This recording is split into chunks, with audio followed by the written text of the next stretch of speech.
In my early childhood, I would spend nearly every day riding my bike. It was a normal summer afternoon when I went out with my friend. Once when I was 8 years old, we pedal around the neighborhood, racing each other and stopping for snacks. After a couple of hours, my friend had to go home. I still had some time, so I decided to ride on my own. It took a route that went through a quiet area where the trees lined the streets and the houses were spaced apart. It felt peaceful at first, but soon I noticed a white Volkswagen not far behind me. I didn't think much of it initially. Cars passed by all the time, and I figured it was just another driver out for a leisurely afternoon. But as I continued, I realized that the car was following me. It took a left turn, then a right, trying to shake it off, but the Volkswagen stayed close. I remembered what my dad had taught me about safety and what to do. If I felt threatened, I pushed my bike harder, trying to distance myself from the cart, and it stopped. Beside me, man stepped out a washeri with a scruffy beard and clothes that looked like they hadn't been washed. Indeed, she smelled really bad, but I remembered that I didn't want to be rude, so I didn't cover my nose. He stood a bit away from me on the curb and crouched down to my level height and asked if I was okay. I nodded, saying I was fine and just biking, keeping my eyes on him, trying to gauge his intentions. The man went on to say that he was a friend of my parents, and they had told him to find me and drive me to my grandma's house. My grandma had been dead for 5 years now, and I knew that he wasn't who he said he was. I'm not sure if I would have believed him anyways at that age, because I didn't think my parents could possibly be friends with someone who smelled that bad. I called him Alier, and then started pedaling again as hard as I could. As I started leaving, the man reached out to try to grab my arm, but I had already put enough distance. I rode straight home, not checking to see if the car was following me still or not. The only thing I could think about was the man and what could have happened if I hadn't escaped. When I finally burst through the front door, my parents were in the living room. I was shaking and crying. As I told them everything, my parents called the police, describing the type of cart that I had described miraculously on their way to my house. They passed the white cart that had been following me and arrested the smelly guy who was driving. Then they arrived at my house. And after my verification that was the guy that tried to grab me, the police left with the man. I had no idea what ended up happening to him and what his consequence was. I think my parents knew, but since I was pretty young, they told me to not worry about it and that I would be safe. It was scary when it happened, but looking back, it felt good that the guy had ended up being caught one summer evening when I was about 9 or 10. A serious accident happened just a couple of blocks from our farmhouse. We weren't home when it occurred, but had heard about it from our neighbors. The next day, curiosity got the best of Meso. I asked my mom if I could ride my bike up to the corner where the accident took place.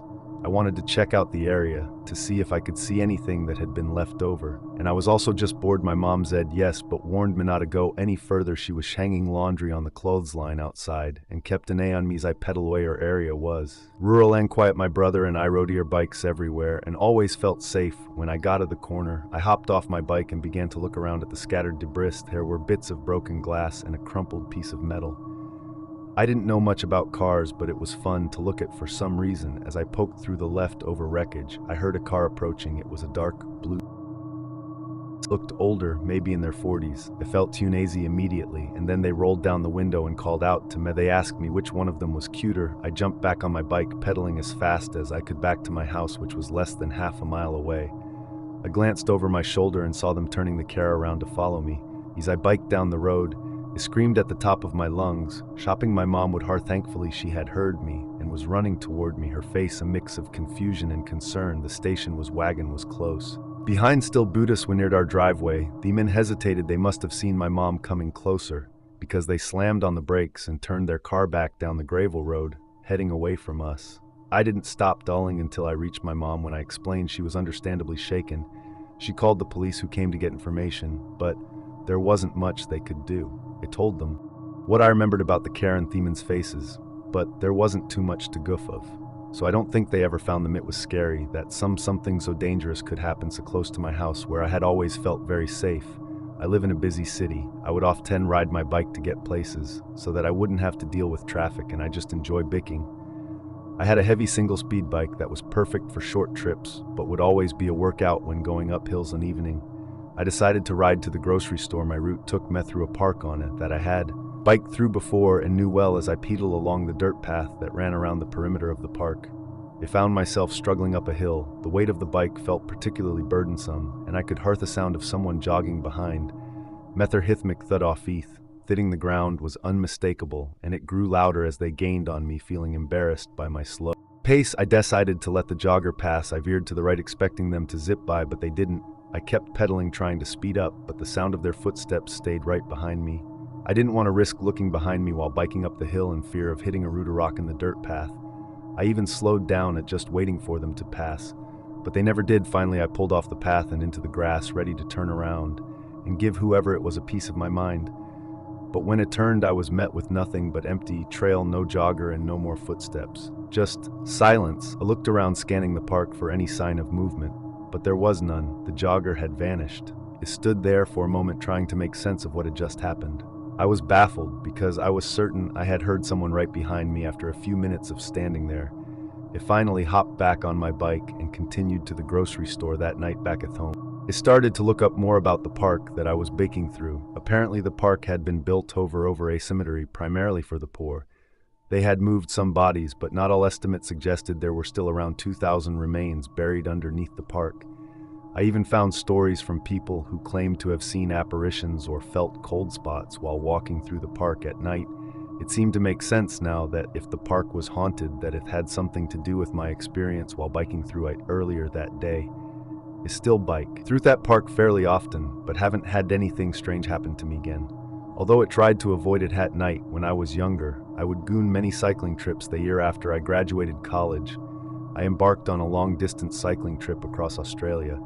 I'd cycled through many places and had some strange experiences, but one night stands out in my memory from when I was in Australia. I had been riding for weeks in Western and Southern Australia. Most of my journey was uneventful, filled with the sounds of nature and the rhythm of my bike tires against the dirt roads. On this particular evening, I found myself cycling alongside a pipeline that hugged the highway. As dusk approached, I decided to find a quiet spot to camp. I veered off the dirt road, moving inland. The deeper I went, the more I felt I was leaving civilization behind. I stumbled upon what looked like a small forest with overgrown ruins peeking through the trees. Stone walls were jutted out from the ground, remnants of houses that had been there long ago. It felt eerie, but also interesting, as if nature had taken the land back from the past. I decided this was an ice spot, so I stopped and set up my tent, ensuring that the area was clear of debris. After a simple pause to dinner, I snuffed out the fire and crawled into my tent. It was around 8 p.m. and darkness had enveloped the forest quickly. I had grown accustomed to camping alone at night. Bent outdoors were nothing new to me, but that night was different. The first thing I noticed was an unsettling silence. Normally, the forest is full of sounds, whether they're comforting or intimidating, but it was dead silent. I lay in my sleeping bag, straining to hear any sounds, such as crickets, animals, or anything. But there was nothing. Eventually, I heard loud and deliberate footsteps, though I speculated that it was a person. I couldn't think of an animal that made such a distinct walking sound that I knew of. I held my breath, hoping whatever it was wouldn't notice my presence. The intervals between the steps were oddly spaced, like someone was taking their time. I debated between grabbing my torch and confronting whatever was out there, or just sitting in silence. Moments dragged on, filled only by those ominous steps circling my tent. The footsteps continued for most of the night, sometimes fading into the distance only to circle back. I must have sat there what felt like hours, gripping my shovel tightly in case I needed to use it. Eventually, exhaustion took over. I must have fallen asleep, because the next thing I knew, the sun was peeking through the trees, casting light into the outside. The forest was alive, now with sounds I had missed earlier that night, such as birds chirping and leaves rustling in the breeze. I quickly scanned the area for any signs of what happened during the night, but there was nothing. Not racks, no broken branches, no indication that something had circled. My tent was as if the forest had returned to its natural state, effacing any evidence of the previous night's terror. I hurriedly packed up my gear, shaken but relieved to be moving again as I cycled back towards the pipeline and the highway. I couldn't shake off the strange feeling of whatever had happened the night before, certain that it wasn't just my imagination. I love riding my bike at night. I would often go for night rides on this trail near my house. I had been on this trail many times and never saw anything strange until this one night. As I was riding, the beam from my bike light sliced through the shadows, illuminating the narrow path ahead.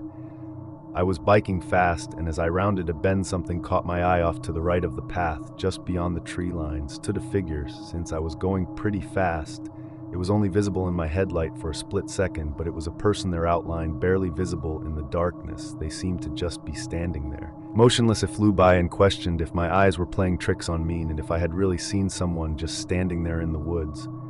I was a little bit nervous because the trail I was on was just one big loop with the entrance and exit being the same path. Soon my way back out, I would pass by that spot again as I finished the loop and got back onto the path where I had seen the figure. I was nervous about seeing it again. I didn't even want to see it, and I kept my eyes on the path right in front of me, not daring to look out into the woods when I approached the spot.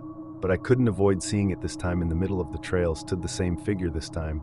I could make out a bit more detail. It looked like a man, though it was hard to tell in the dark, as stood the legs apart blocking my path. Is lowered down, unsure of what to do, but this was the only way I had to pass him. I yelled at him to get out of my way, but there was no response. I pushed down on the pedal shopping to dart past him somehow, but as I got closer, he suddenly lunged towards me hearts. Ankus, I realized he was trying to push me off my bike. He swerved to the left, almost hitting the trees on the left side of the path, as she tried to grab me or knock me off. I kicked my right leg into him, trying to kick him and push him back away from my bike. I don't know if it was his shoulder or arm, but part of his body made contact with my upper body as she tried to shove me off the trail and off my bike. I'm not even sure how, maybe just crazy adrenaline, but I had managed to stay upright on my bike through all this and not hit the trees on my left. As I squeezed past him, I pedaled hard, papping my legs as fast as I could all the way back home. That night, I warned the authorities about the guy on the path and hoped that maybe he would still be there when they arrived. But I doubted it. I'm not sure if he was trying to mug me or maybe he wanted to steal my bike. But either way, he was crazy enough to try to attack me on foot while I was